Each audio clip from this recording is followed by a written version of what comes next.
Most rises don't end the way people expect. They don't end with sirens. They don't end with a headline. They don't end loud. They end quietly, with distance, with silence, with people moving around you instead of through you. This isn't about how guys fail.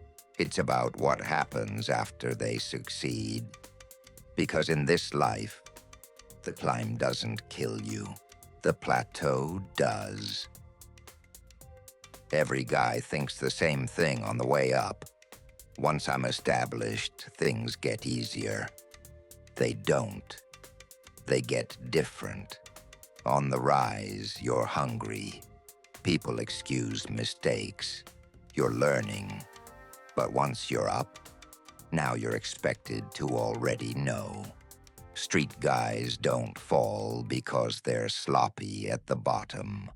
They fall because they misread what the top demands. So let's talk about how a rise really ends. Not in theory, not in movies, in practice. Number 1, visibility outruns protection. This is the most common ending and the least dramatic. The money starts coming in steady. Your name gets said in rooms you're not in. People know who you are before they meet you. At first, it feels good. It feels earned. You think, I made it. What you don't realize is this. Visibility grows faster than protection. Protection has limits. Visibility doesn't. You're getting talked about by guys who don't owe you anything. Guys who didn't come up with you. Guys who don't like surprises. Nobody confronts you. They don't have to. They just start watching. Every move gets logged. Every favor gets counted.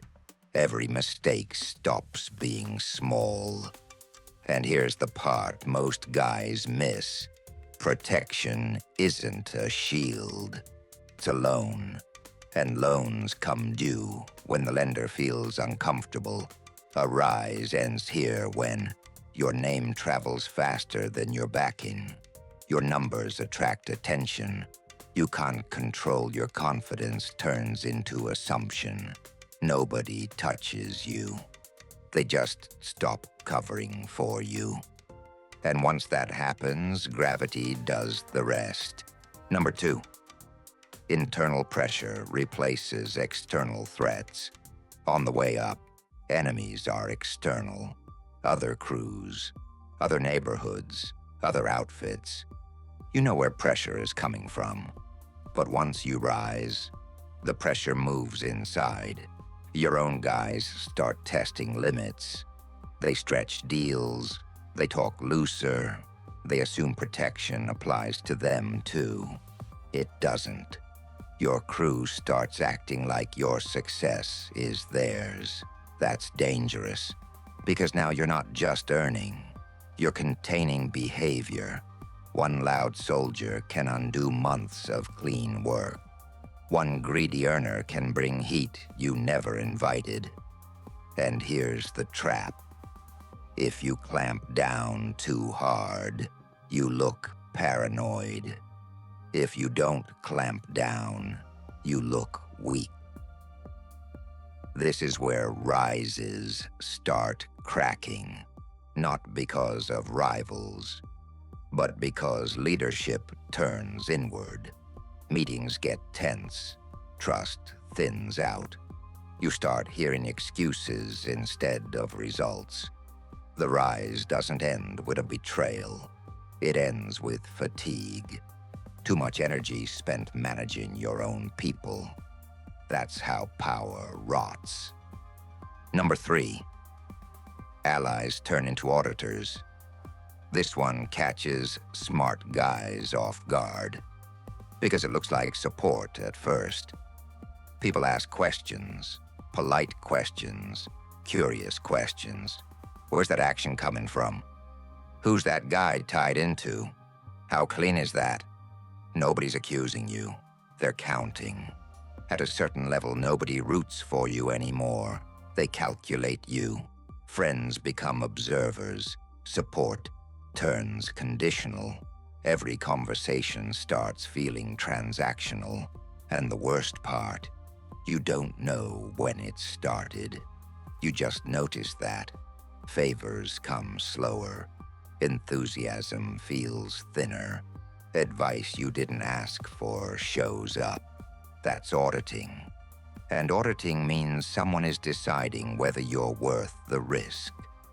A rise ends here when you mistake politeness for loyalty. You assume silence means approval. You forget that nobody wants to explain why they pulled away. Nobody confronts you. They just stop investing. Number 4, distance turns into isolation. At a certain level, distance is necessary. You stop being reachable. Messages go through intermediaries. Access gets filtered. That's smart, until it isn't. Distance protects you, but it also cuts feedback. You don't hear problems early anymore.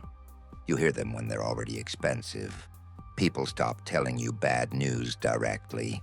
They tell someone else. Who tells someone else? Who cleans it up before it reaches you?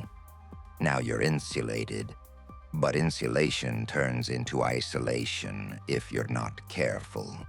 And isolated letters don't fall loudly. They drift. Decisions get delayed. Instinct dulls. You rely on structure instead of awareness. A rise ends here when you confuse distance with control. You stop feeling the street beneath you. You believe systems will protect you without maintenance. They don't. They decay quietly.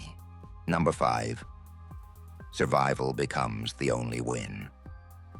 This is the final ending and the saddest. Nothing explodes. You're still standing, still respected, still alive. But the game changes. You're no longer building. You're avoiding loss. Every move is defensive. Every decision is about not triggering something. You don't ask, what can I build?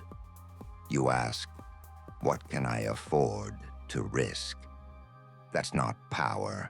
That's containment.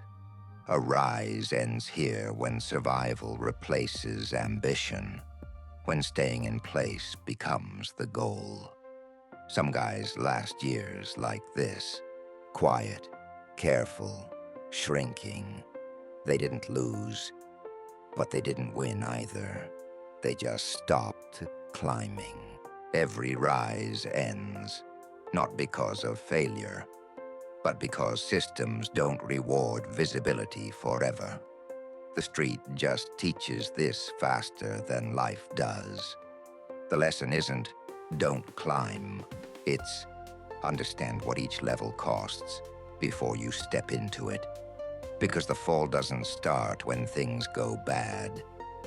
It starts when things go right. And you assume that means you're safe. That's the mistake. And once you see it, you start moving differently.